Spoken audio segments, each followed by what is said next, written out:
Hello, hello, and welcome to Cabo San Lucas. Actually, we're in San Jose del Cabo today.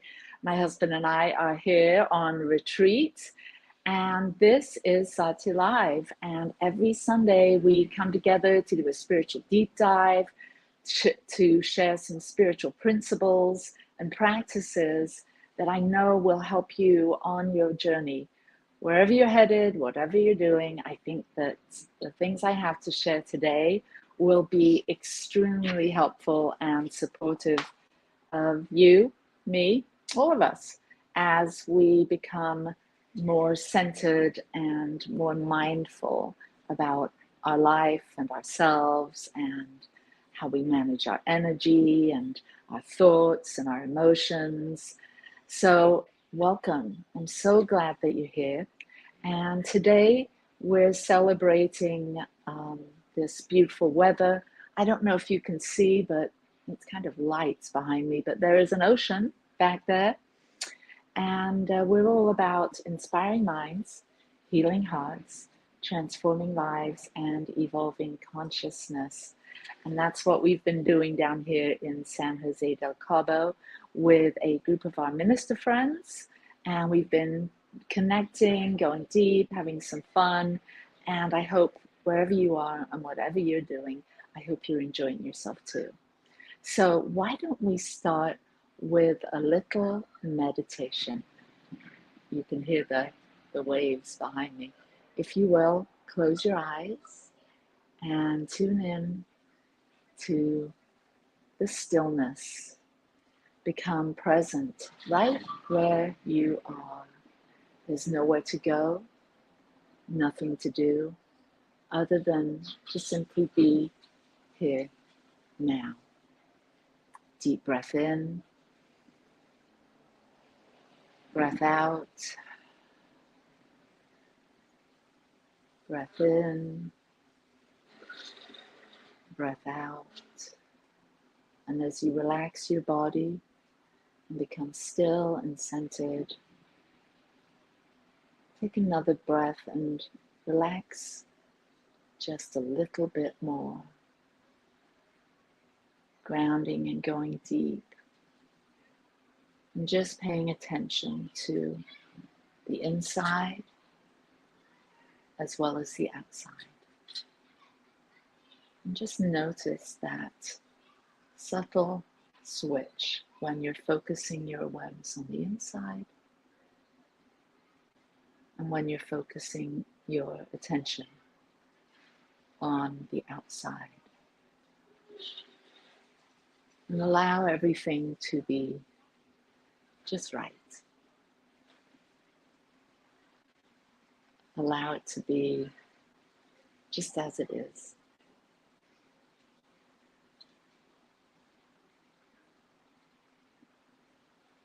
And just relax and settle into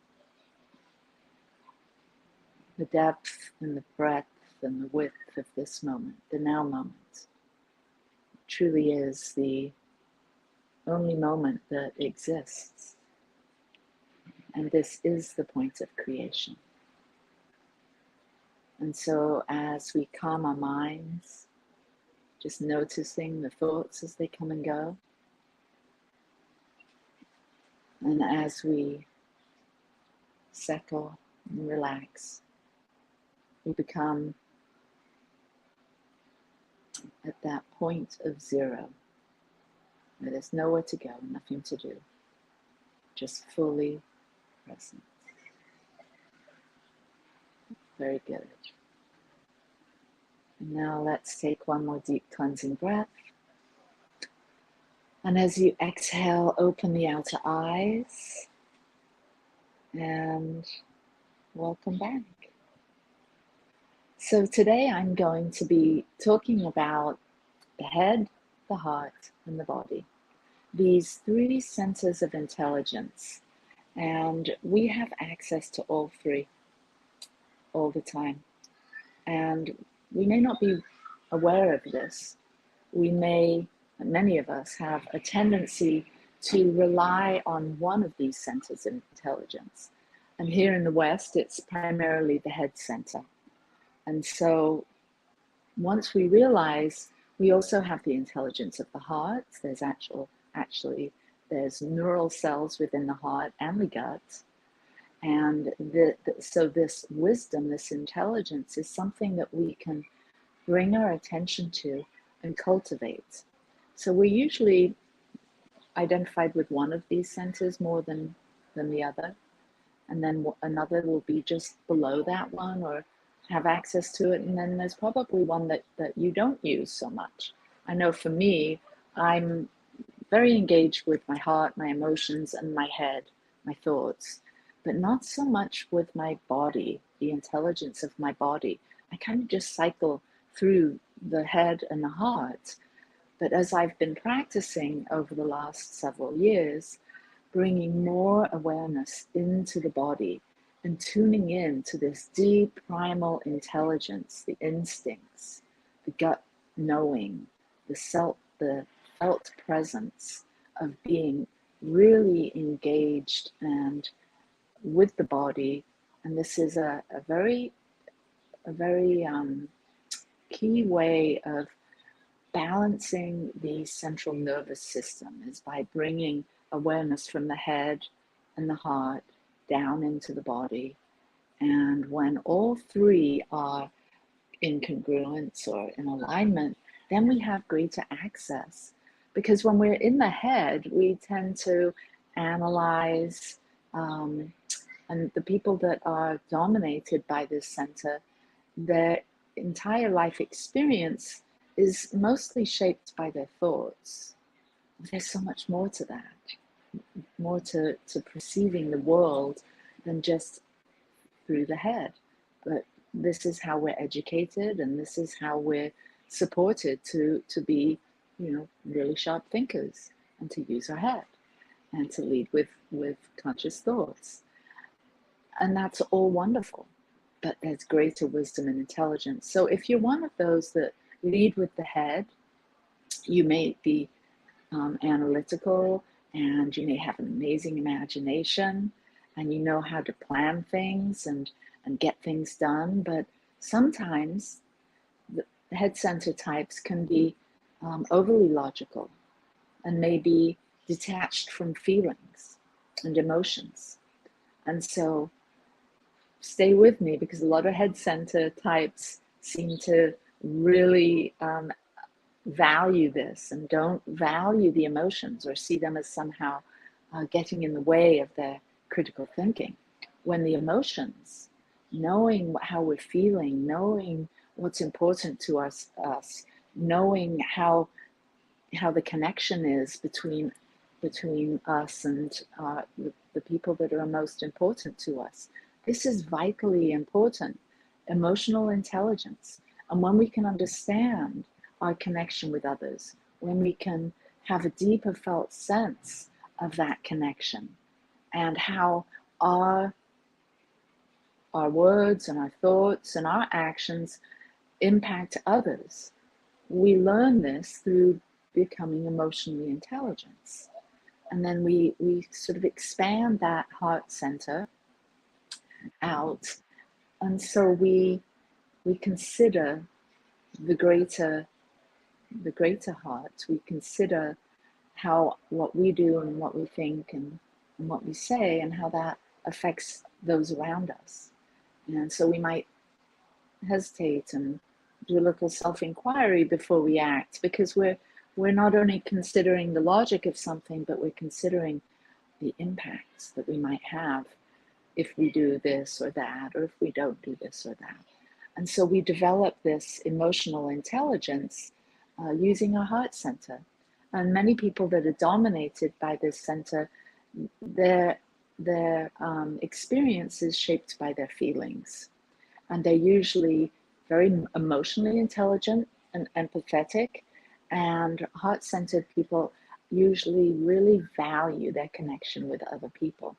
Now, this is great, but if you're not using your head and you're just using your heart, and you're only concerned about the other and the connection, then that might negatively impact the way your relationships play out, the way you are able to focus your energy and attention and get things done and use your critical thinking.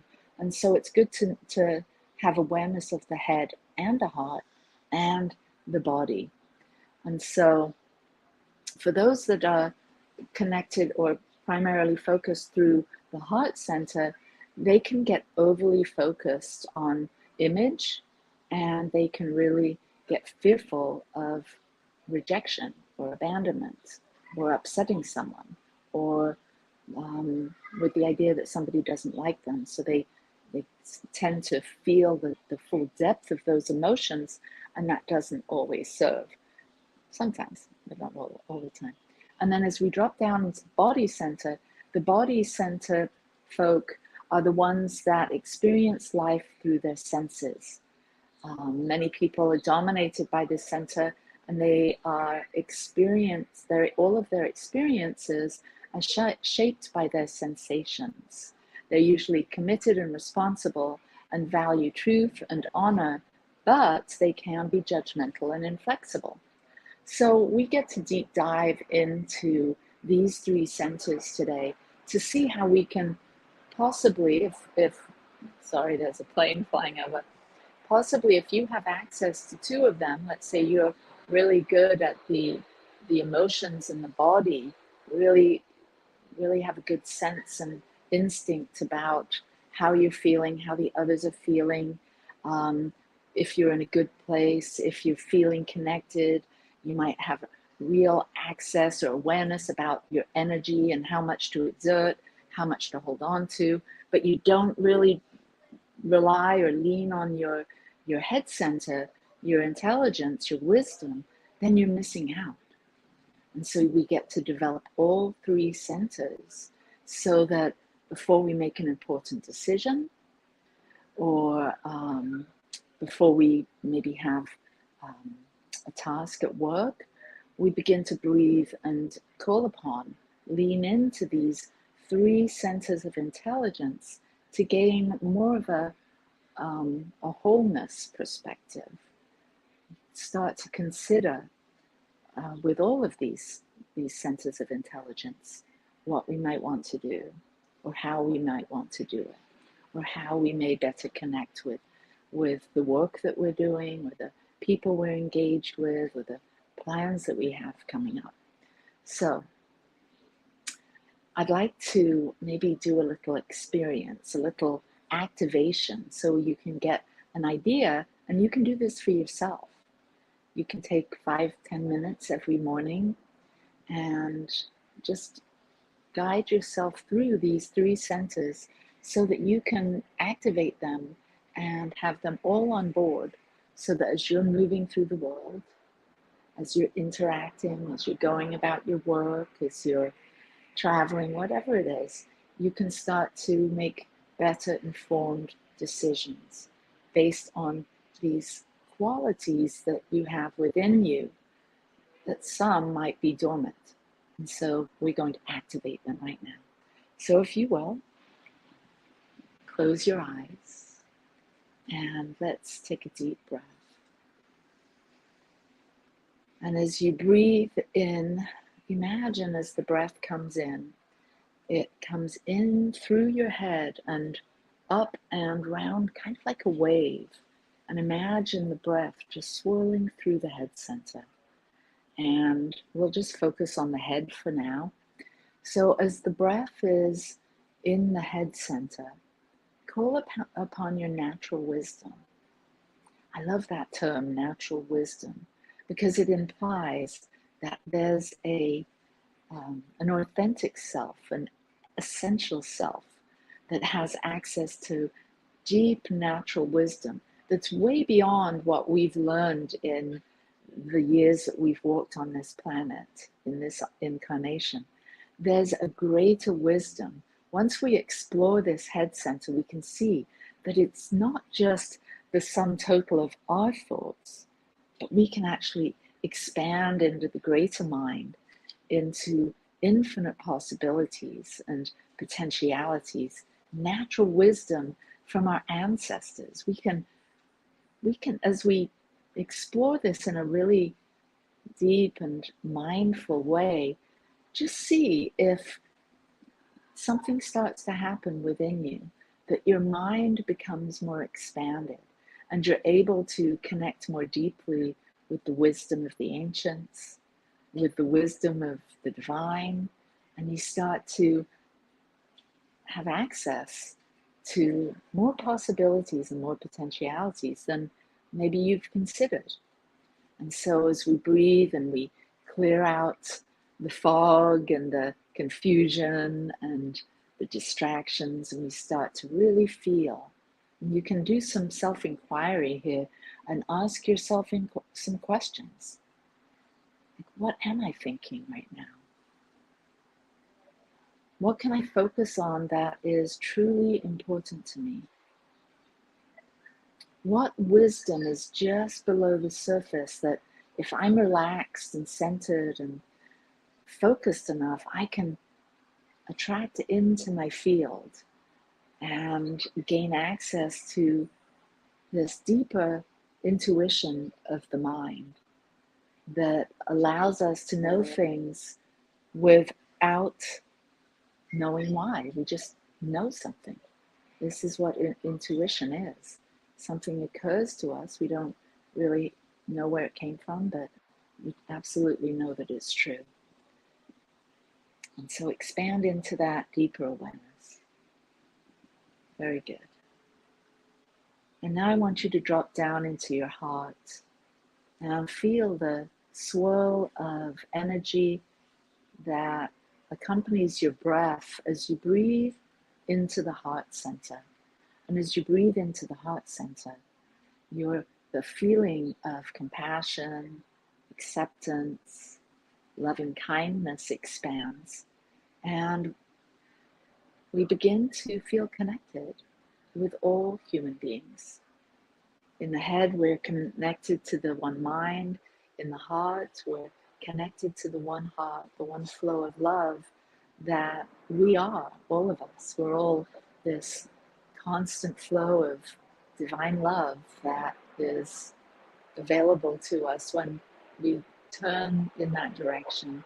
And it really does take us turning our attention in the direction, almost like seeing through rose-colored glasses. We turn our attention to see through the lens of love.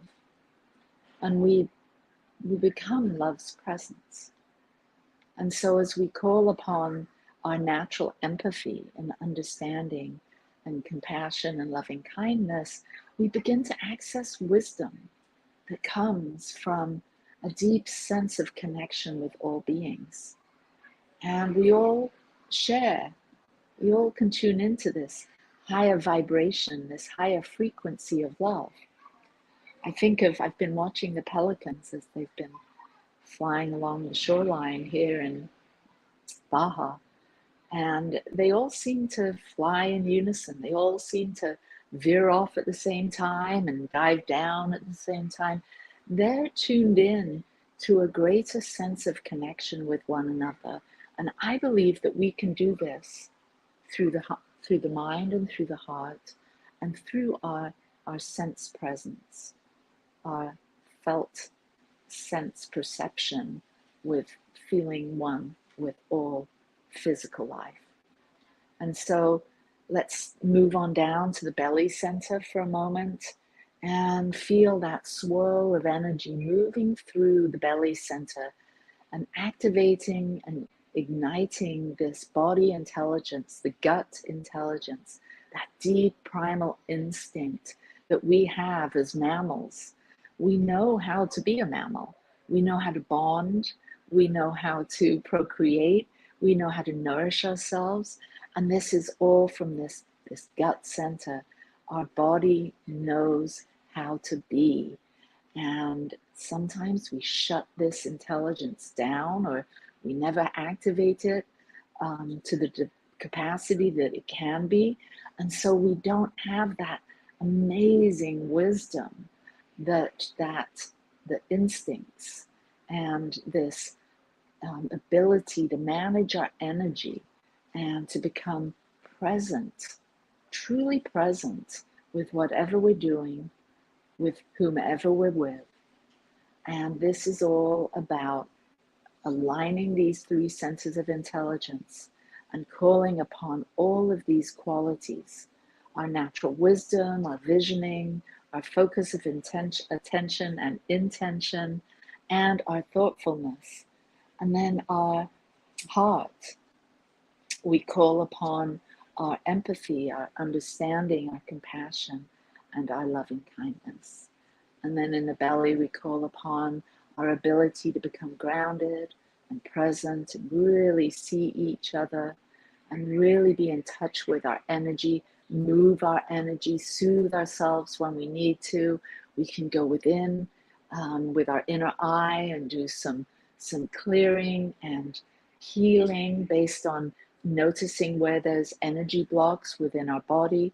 We can call upon this wisdom. We can call upon our energy to heal ourselves just by our intention and our attention.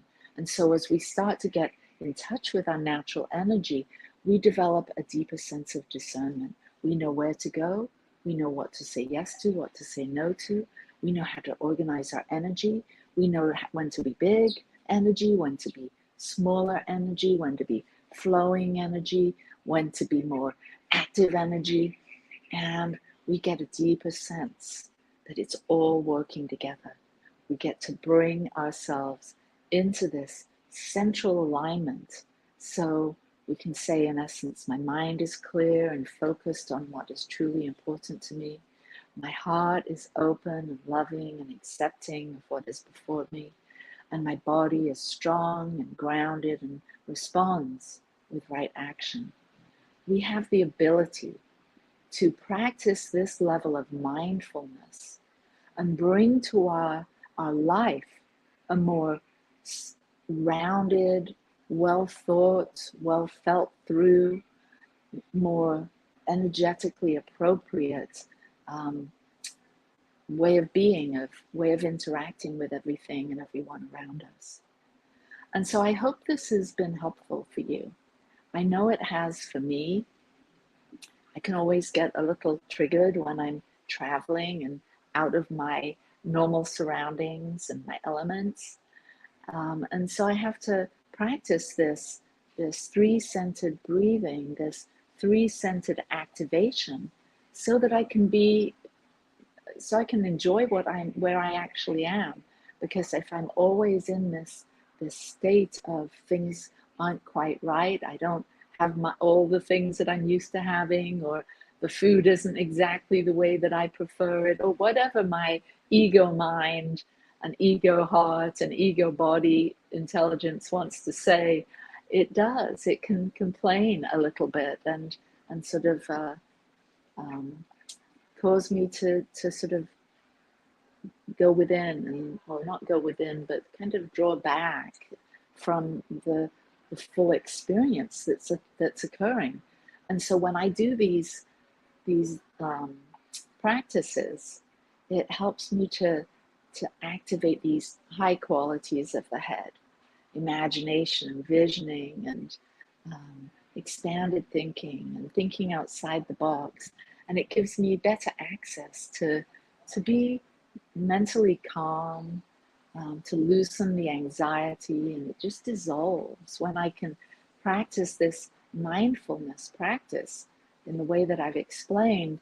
It gives me a greater sense of being less anxious, less worried, more centered and focused, and more appropriate with the way I think and the way I talk and the way I interact with everyone around me. And then when I'm in my heart center, I call upon that compassion and empathy and connection, and become curious and seeking deeper connection with those around me. And then I drop into my belly and I develop this deep sense of grounded presence.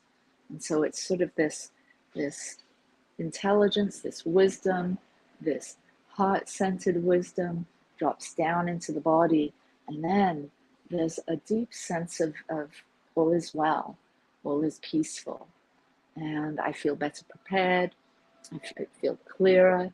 And so I hope that that this practice for you helps you as you move through your life, as you go to work and experience all the different personalities. Maybe you can guess, is this person more of a head-centered type, or more of a heart-centered type, or more of a physical body-centered type, more aware of energy. And with each center comes a lot of wisdom, and you can explore each one to gain greater self-awareness, to awaken more fully, and to become self-realized.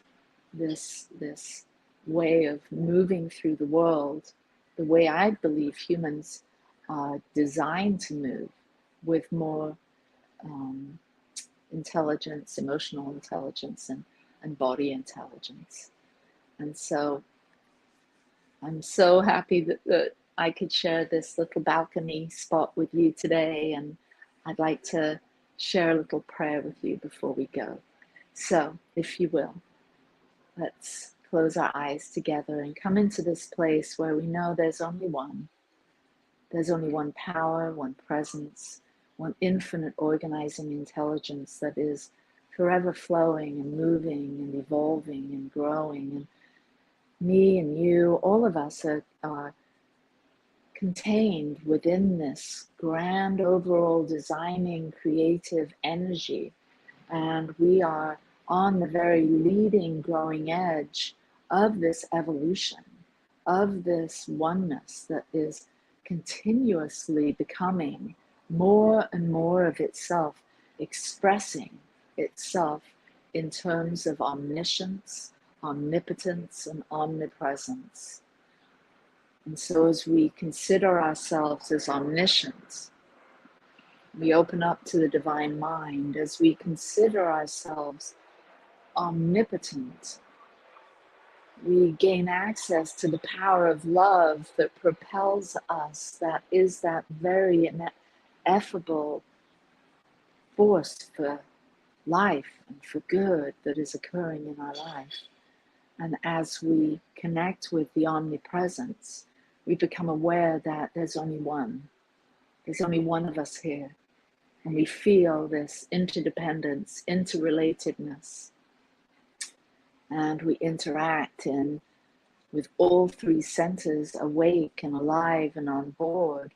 And we feel into each and every transaction, each and every interaction, each and every conversation, each and everything that we experience in our world. We bring all of us to meet it. We bring all of it center stage and connect heart to heart, mind to mind, body to body. And in this way, we are blessed. We are working together. We're cooperating. We're manifesting. We're becoming more and never less. We're healing. We're becoming more joyful. And for this, we are blessed. I am blessed. So glad you're here today. And if you'd love to connect with me tomorrow, I'm going to be interviewing Linda Frazee on Growing Edge Live. And if you want to support this ministry, if you want to give wings to what we're doing here, you can support us by going to PayPal or Venmo, Satya Center, or our website, satyalive.org. Mwah. Peace and blessings to you here from Cabo, and I'll see you next week. Mwah. Bye.